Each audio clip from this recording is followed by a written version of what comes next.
भरतपुर गांव में प्राची नाम की एक बहुत प्यारी बच्ची अपने माता पिता के साथ रहती थी। प्राची के पिता महेंद्र को जुए और शराब की लत थी। हर वक्त जुआ खेलना और शराब पीकर अपने दोस्त हरीश के साथ आवारागर्दी करना, यही उसका काम था। प्राची की मां पूनम के पास एक पुरानी सिलाई मशीन थी, जिस पर गांव की औरतों के कुछ कपड़े सिलकर वो परिवार का गुजारा कर रही थी। पूनम, ये तुम्हारे 20 रुपए, लाओ, कुर्ता ठीक कर दिया? जी, मैंने बिल्कुल नाप का ही सिला है। सरला दीदी, मैं कह रही थी अब धागे की रील भी 10 रुपए से 20 रुपए तक की मिलती है, सूट के 50 रुपए सिलाई दे देते। देख पूनम, गांव में और भी दर्जी हैं जो तेरे से भी अच्छी सिलाई करते हैं। अगर 50 रुपए सिलवाना हो तो मैं उनसे ही ना सिलवा लूं। वो तो तेरे पर तरस खाकर कि चल तेरे थोड़े बहुत पैसे बन जाएंगे, अपने कपड़े सिलने दे देती हूँ, पर मैं 20 रुपए से 1 रुपया फालतू नहीं दूंगी। हाँ, पूनम की मजबूरी थी कि उसे कम पैसों में ही सिलाई करनी पड़ती थी। गांव की औरतें उसे 20 या 30 रुपए से ऊपर नहीं देती थी, पर पूनम के पास जो भी पैसे जुड़ते सारे पैसे महेंद्र छीनकर जुए और शराब के लिए ले जाता था। ऐसे ही एक दिन, सुनो जी, ये पैसे मैंने प्राची की स्कूल की किताबों के लिए जोड़े हुए हैं। उसकी 4th कक्षा की एक किताब बाजार से खरीदनी है। अरे उस लड़की को पढ़ा लिखा कर क्या करेगी, ये पैसे मुझे दे दे। माँ, अब मेरी स्कूल की किताबें कैसे आएंगी? बापू तो सारे पैसे लेकर चले गए। अगर मैं स्कूल किताब लेकर नहीं गई तो टीचर मुझे बहुत डांटेंगी। प्राची बेटा, एक काम कर, तू कल स्कूल चली जाना, फिर मैं परसों तक कुछ पैसे जोड़कर तेरे लिए किताब जरूर खरीद लाऊंगी। अगले दिन प्राची स्कूल जाने के लिए घर से निकलती है, पर वो डर रही थी कि कहीं उसकी टीचर किताब ना लाने पर उसको सजा ना दे दे। इसलिए प्राची स्कूल ना जाकर वहीं पास में एक नदी किनारे बैठ जाती है और रोने लगती है। हमारे पास पैसे क्यों नहीं है? हम किताब क्यों नहीं खरीद सकते? भगवान जी, आप तो सबकी मदद करते हो, मेरी भी मदद करो ना। मुझे स्कूल जाना है, पढ़ना है, मुझे खूब पैसे कमाने हैं, पर अगर हम गरीब ही रहे तो मैं पढ़ाई कैसे करूंगी? कैसे अपनी माँ के सपने पूरे करूंगी? प्राची अभी रो ही रही थी कि अचानक से नदी किनारे पर बने एक पेड़ से उसे चिड़िया की चूं-चूं की आवाज आती। अरे, इस चिड़िया को पिंजरे में किसने बंद किया? मैं पिंजरे को घर ले जाती हूँ। तुम्हें भूख लगी है? चलो, मैं तुम्हें घर जाकर दाना पानी दूंगी। प्राची बेटा, क्या हुआ? आज तुम स्कूल नहीं गई? और ये पिंजरे में चिड़िया कैसी? ये तुम्हें कहाँ मिला? माँ, मैं स्कूल जाने से डर रही थी। मुझे लगा अगर मैं किताब लेकर स्कूल नहीं गई तो टीचर मुझे सजा देंगी, इसलिए मैं नदी किनारे बैठ गई। तभी वहां पर एक पेड़ की डाली पर मुझे ये पिंजरा मिला। देखो ना माँ, ये चिड़िया कितनी भूखी है और प्यासी भी। मैं इसे दाना और पानी दे देती हूँ। ना जाने इसे पिंजरे में किसने बंद कर दिया।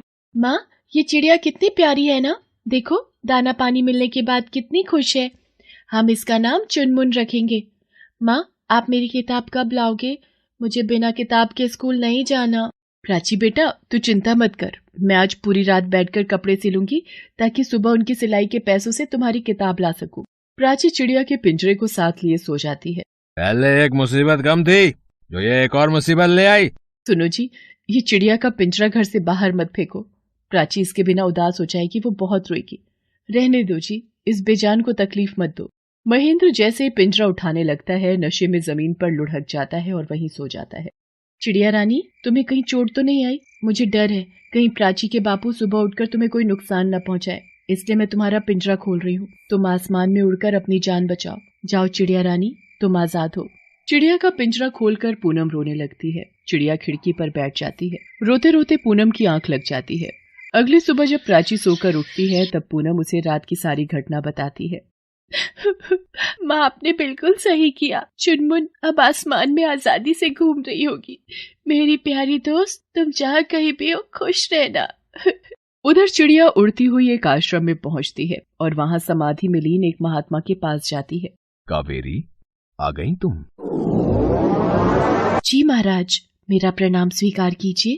तो बताओ, इस बार तुमने मेरे द्वारा दिए गए जादुई मंत्रों से किस दयालु और परोपकारी मनुष्य की सहायता की? महाराज, एक बहुत ही प्यारी बच्ची मुझे अपने साथ घर ले गई। अच्छा, ये तो तुमने बहुत अच्छा किया। तुम मेरी दी हुई परीक्षा में सफल हुई हो। तुम्हारे कारण ही अब एक माँ और उसकी बेटी को परोपकार का फल मिलने में देर नहीं लगेगी। महाराज, जो मनुष्य दयालु स्वभाव के होते हैं और संकट में फंसे लोगों की सहायता करते हैं, सदैव ईश्वर भी उनकी सहायता करते हैं। उधर पूनम परेशान थी कि अभी तक एक भी कपड़ा नहीं सिला था।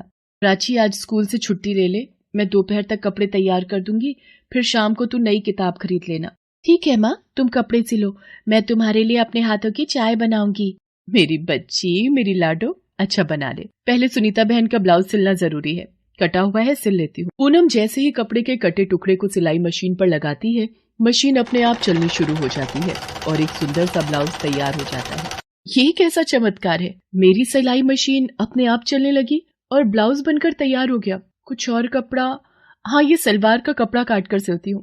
अरे ये क्या, मशीन फिर से चलने लगी, मशीन ने सलवार भी सिल दी। प्राची बेटा इधर आ, जल्दी ये देख सिलाई मशीन तो जादुई मशीन बन गई। ये देख, मैं अभी सूट का कपड़ा काट कर इस मशीन पर रखूंगी। हाँ माँ, ये मशीन तो अपने आप चल रही है और कितना सुंदर इस मशीन ने सूट सिलकर तैयार कर दिया।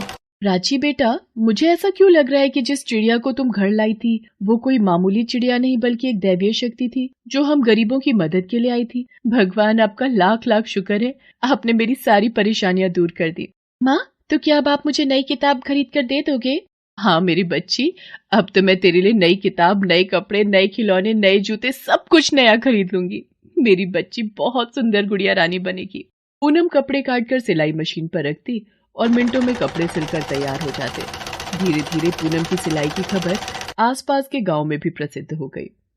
अब उसके जीवन की सारी परेशानियां भी दूर हो गई। महेंद्र ने भी बुरी संगत का साथ छोड़ दिया था। पूनम ने गांव में एक बड़ी दुकान खोल ली। प्राची अपने माता पिता को एक साथ काम करते देख बहुत खुश थी।